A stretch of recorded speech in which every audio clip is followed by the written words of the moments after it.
चलो दोस्तों इस डिबेट को जरूर देखिए। अभी मजा आएगा ना। आप सांसद भी हैं और सम्मानित भी हैं। जब आप खड़े होकर के यहाँ पे ये नैरेटिव फैलाते हैं, मैंने दो लोगों का ये सही है, सही तो बहुत कुछ था। नहीं, अभी और सुनिए। Don't talk in that tone. मैं रिस्पेक्टफुली आप शंकराचार्य के बारे में कहेंगे don't talk in that tone, और आप कि मुसलमान जहां होगा वह हिंदू खासकर दलित को काटा जाएगा। अरे कहना क्या चाहते हो आप? ये कहना चाहते हैं ये बिल्कुल नहीं कहा, ये कहा नहीं गया, ये आप एज्यूम कर रहे हैं, सुनिए, आप एज्यूम कर रहे हैं। ना पहले मैं कंप्लीट करूं। आपने चुप कराया था 20 सेकंड मेरे सर, ये गलत है। 10 सेकंड मेरे। अब दूसरी सच्चाई इनकी सुन लीजिए मेरे दोस्त की। बाबा साहब अम्बेडकर ने, इन्होंने तो सुना दिया कि बाबा साहब अम्बेडकर ने इस्लाम के खिलाफ बोला, मुसलमानों के खिलाफ बोला। क्या ये बताएंगे कि बाबा साहब अम्बेडकर ने हिंदू धर्म क्यों त्यागा और ग्रहण किया? कि उन्होंने बहुत साफ साफ बताया कि इस्लाम और क्रिश्चियनिटी में क्या क्या बुराइयां हैं, उन्होंने साफ साफ लिखा। उन्होंने अपनी किताब, अब सुनिए, हवा में नहीं बीते, आए मत बोलिएगा, शांत रहिए। उन्होंने अपनी किताब Muslim politics and the partition of India, Hindi संस्करण, उसमें पेज नंबर 100 से 105 के बीच में जाके पढ़ लीजिएगा। उन्होंने कहा इस्लाम में भाईचारे का। शाबाश बेटा, बहुत बढ़िया मुन्ना। मैंने डॉक्टर अम्बेडकर को कोट किया है। अब सुनिए, हिंदुओं के लिए क्या बोला? उन्होंने कहा हिंदू समाज में भी बुराइयां हैं। सुनो, मैं बोल रहा हूं, हिंदू समाज में उन्होंने कहा बुराइयां हैं, मगर हिंदू समाज में कम से कम उन बुराइयों को पहचानने और सुधारने के लिए प्रयास अंदर से होते हैं। मुस्लिम समाज तो अपने अंदर की बुराई मानने को भी तैयार नहीं होता, इसलिए वहां सुधार। आप सब लोग उसको समझ पाए।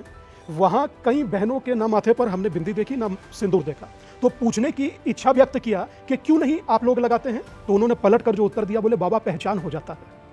ये मैं अपने सामने की बात कह रहा हूं, मेरे सामने की बात है और मैंने स्वयं पूछा।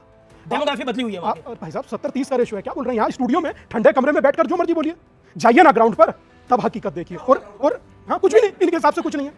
समझ रहे हो? समझ रहे हो? समझ रहे हो? इनके हिसाब से कुछ नहीं है। वहां जिस दलित का जिक्र करते हैं, आप क्यों बार-बार बोले मुसलमान? सिर्फ आदमी आकर डिस्टर्ब करने लगता है। अभी सिद्धांत नहीं हो सकता, बोलने वाले को बोलने नहीं दे रहे यार। कब से वो नहीं, अभी शायद नहीं हो सकता। सब बातें हवा में बोल। एक सेकंड, मेरा निवेदन, सब स्वीपिंग स्टेटमेंट। अच्छा एक सेकंड, मेरा निवेदन है, शांत होइए आप। ओके, आप स्वामी जी, आप अपनी बात तो रखिए। धन प्रियंका, मैं मात्र इतना कहना चाह रहा था, यात्रा के दौरान तेजस्वी जी का बयान आया, अगर किसी ने मुसलमानों की तरफ आंख उठाकर देखा तो ईंट से ईंट बजा देंगे।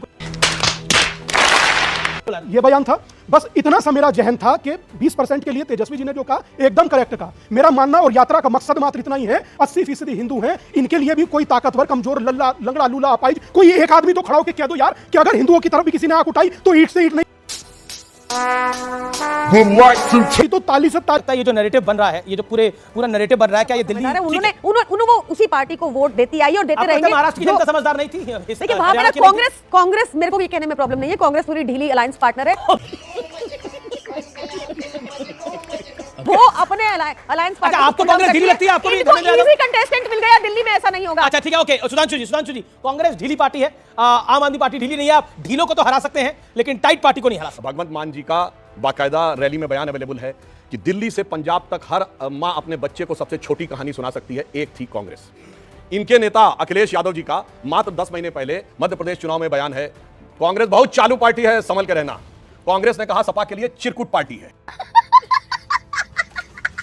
और कमलनाथ जी ने कहा अखिलेश वखिलेश की बात करने की जरूरत नहीं है। और इन्होंने, अरविंद केजरीवाल जी ने छत्तीसगढ़ में जाकर कहा भूपेश बघेल भारत के सबसे भ्रष्ट मुख्यमंत्री हैं। साहब क्या गजब है, बाहर लड़ाई है, दिल्ली में मोहब्बत है।